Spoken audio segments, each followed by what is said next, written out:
Our last win in the Premier League came on the 15th of December last year in a 2-1 home win against Brentford. Fast forward 1 month later, we still have not secured or picked up 3 points in the Premier League. And after yesterday's 2-2 draw at home against Bournemouth, a game in which many of the telltale signs which have been affecting our game came out in 4K detail and clarity yet again, naturally, people in the fan base are questioning whether our season may be unraveling right now and whether we may potentially blow securing Champions League football for another season. Now, many are wondering what is going wrong at Chelsea Football Club, and I believe that I have the answer. And I don't think it needs detailed analysis and stats and XGs and micro details to pinpoint areas in which things are going wrong. It doesn't need anything like that. For myself, it's one big key thing we're missing, and that's experience. Experience comes in the form of many different things. We're seeing that with our inability to seal out chances. But most importantly, we are seeing that in how the team is capitulating at the end of games. Now, the first telltale sign that something was happening, maybe opposition teams, data analysts, managers, they sussed out that our football, its intensity drops very hard once we get past that 60 to 70 minute range. If you're still in a manageable situation, either a goal behind or the game's still level, there's a big opportunity in the final moments of games to increase your intensity with the additions of substitutions, and you can force something out of this game. And we've seen that in consecutive games. We've seen that now against Fulham. We've seen that against Everton, Ipswich, Crystal Palace, and we saw that last night yet again against Bournemouth. It's deeper than just our lack of ability to finish chances and score. And I think it comes down to the inexperience that is scattered across this team, because in this very difficult league in the Premier League, you're not going to win games by pure ability alone. You have to win games with your heads. And a lot of times, you can only win with your heads when you have the experience and the know-how to do things. Currently, this young Chelsea team, they are kind of more in line with the Borussia Dortmund that have the aspirations to be a Chelsea football club. There's a lot of youthful naivety in our game. And a lot of that comes in the way in which we move the ball. Every time someone's on the ball, it's always a fresh new opportunity to potentially stat pads and create a scoring chance. And just like teams like your Dortmunds and your Brightons, when you focus on young, hungry players, they produce moments of brilliance and excitement. I mean, the first half against Bournemouth is one of the best halves of football we've played against any team this season. We absolutely annihilated them and dissected them. This is the issue with our football. It's too gung-ho. If you haven't wiped out the team when you're on top, there's nothing left in the tank afterwards. And when you have players who clearly need experience around them, this is where issues start to come in and games start to go against us. And there's many examples of this. I look at in-game situations yesterday, for example, like the penalty moment. For myself, I thought it was just too easy that one pass can get played to Semenyo, bypassing our entire midfield, and then Semenyo's one-on-one against Achimpong. You create these types of mistakes and moments in your game when the overall framework and structure doesn't have experience alongside that. And there's been many examples of clubs across Europe in similar situations that have turned towards a youth recruitment model, new young bloods in their teams to kickstart a new era. But what these clubs have also done is added experience in key positions, because experience aids young players during times of difficulties in game. It really is that simple. The experienced figure who knows how to play against the fan dissent, that knows how to be that voice, that communicator, that knows how to move the ball intelligently, that knows how to slow the pace of the game down at times. No, Parma. It's not Parma FC.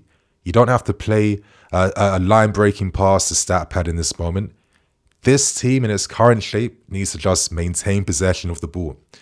I think if I was to go into this a bit deeper, one of the best teams we've seen in recent times has been Man City.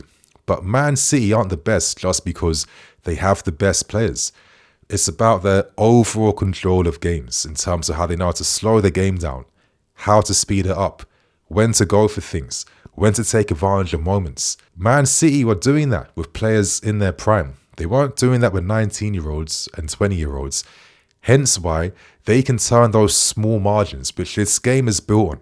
Tiny, deciding small margins.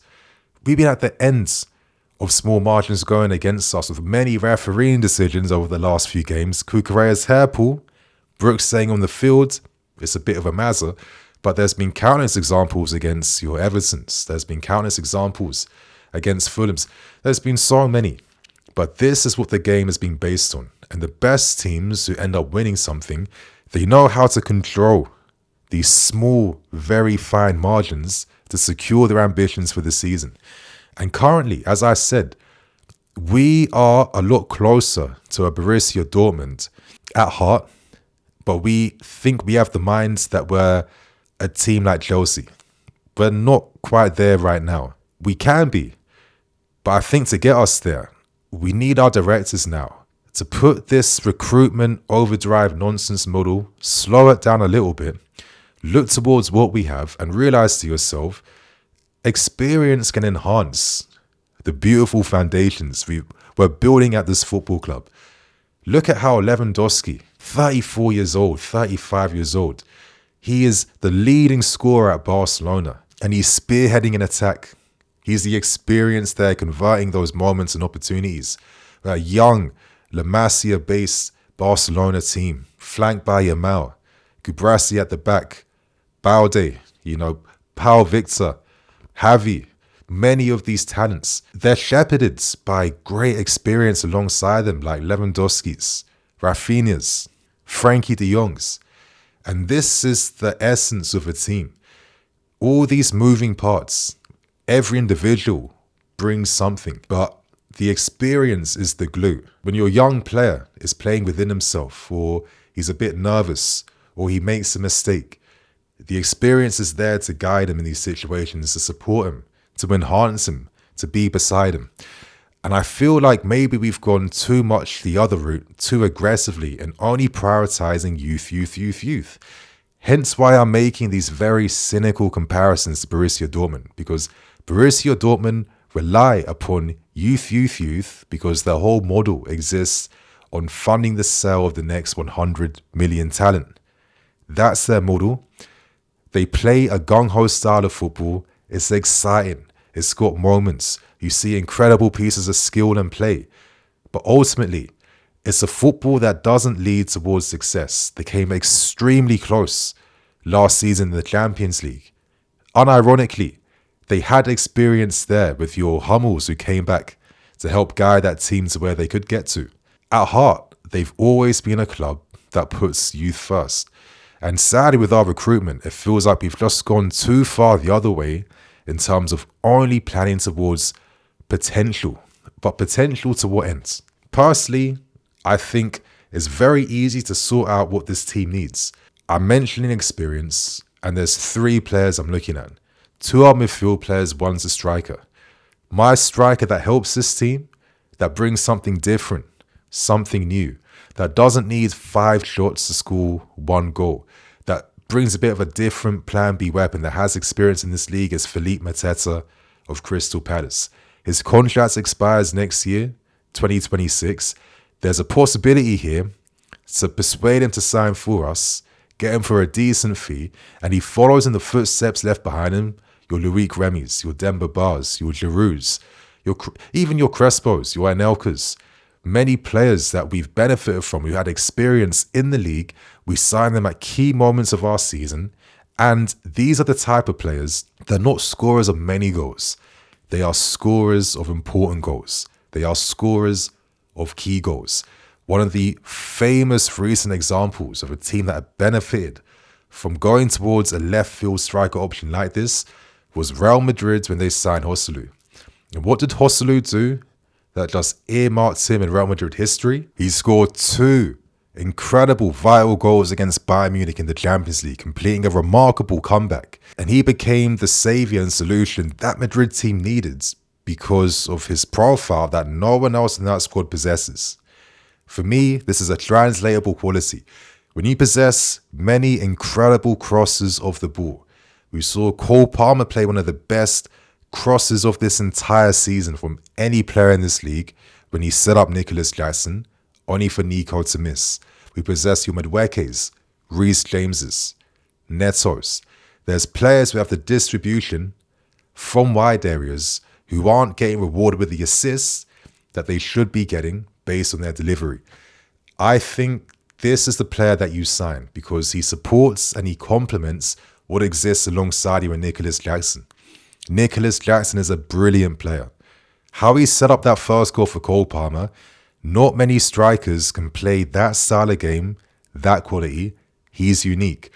But he's one for the future still. He's still quite young. He still needs 5 to 7 opportunities to score 1 goal. But based on the ability he has, you play the long game with Nicolas Jackson. You back Nico. But to support Nico's development, you have that experienced figure who's there. When Nico can come off in the 60th minute, Mateta plays the final few games. He's a focal point. He adds a physical edge. And when young guys are under pressure in game and they have to play it long, you have a reliable option up front you can turn to. That's what you do for the team. And for the second 2 options, for me, is very simple. Andre Santos comes back. He comes back because one of the key things that we're also seeing in our games now is that Cole Palmer, he can't finish 90 minutes.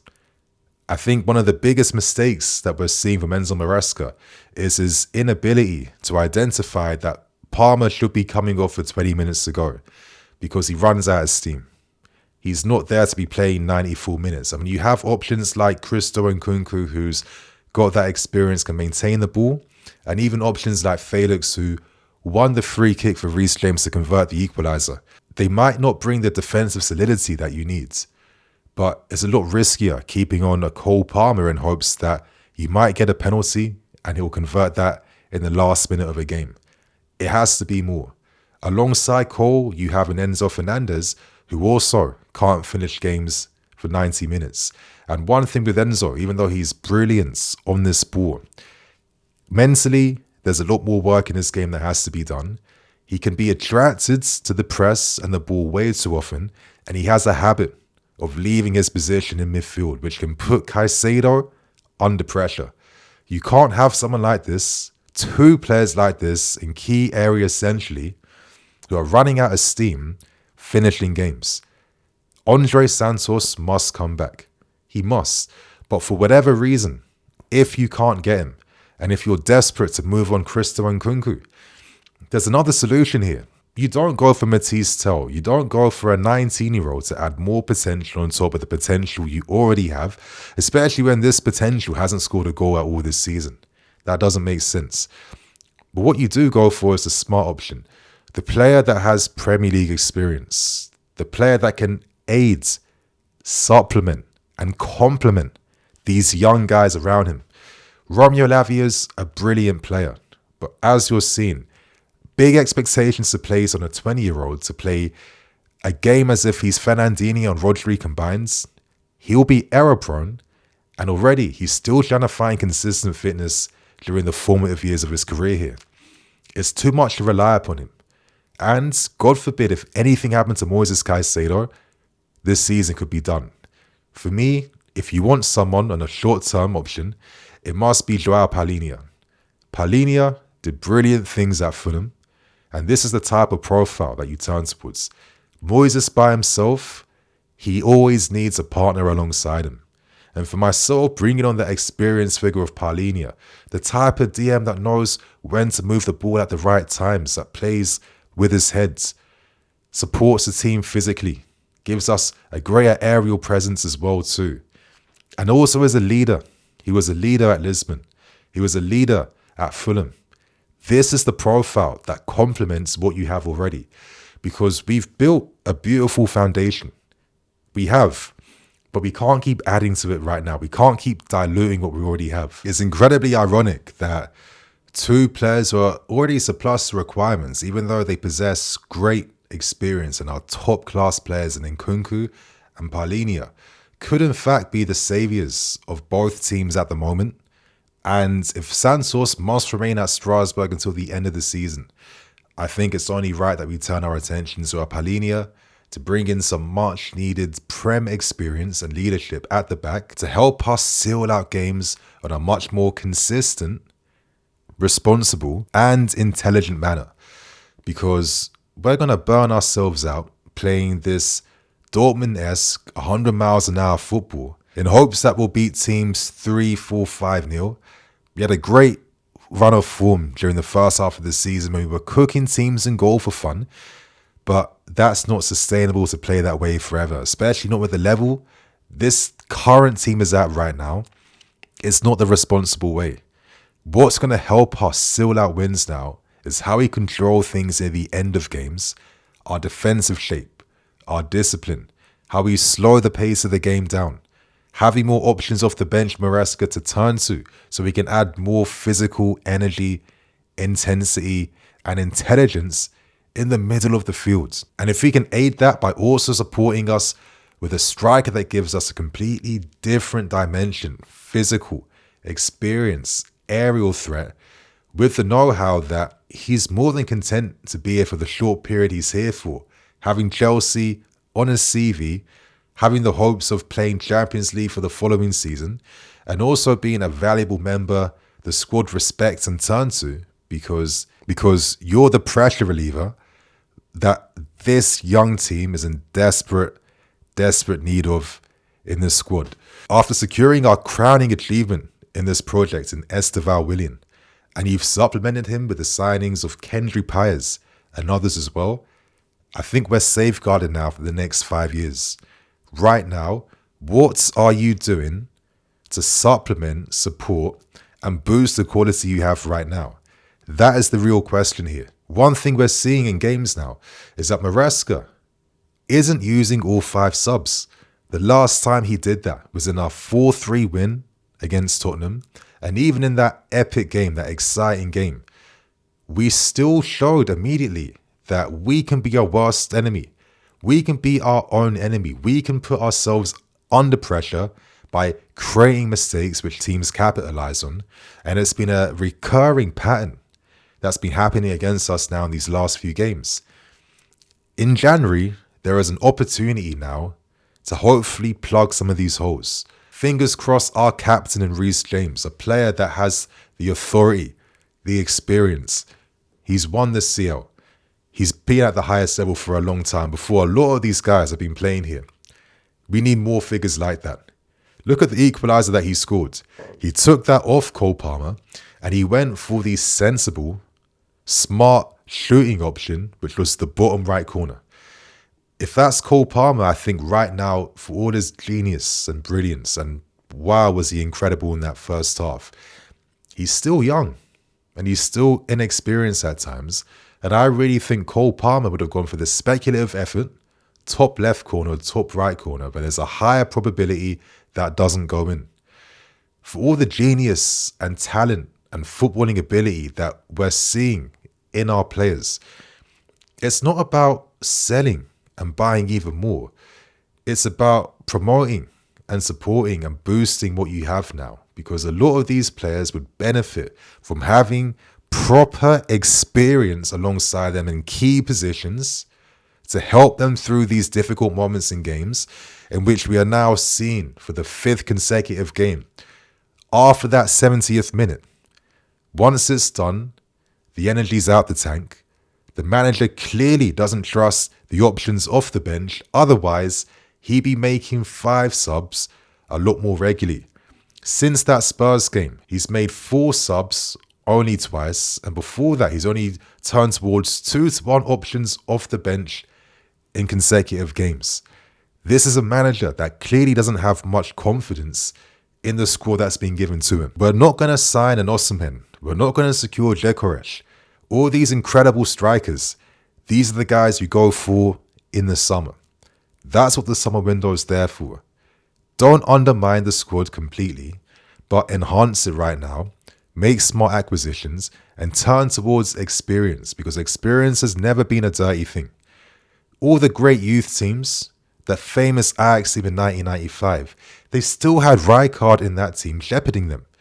The famous Real Madrid of modern day eras, Modric and Toni Kroos supplementing them until your Valverdes, Tchouaménis, Camavingas and co were ready to take the mantle.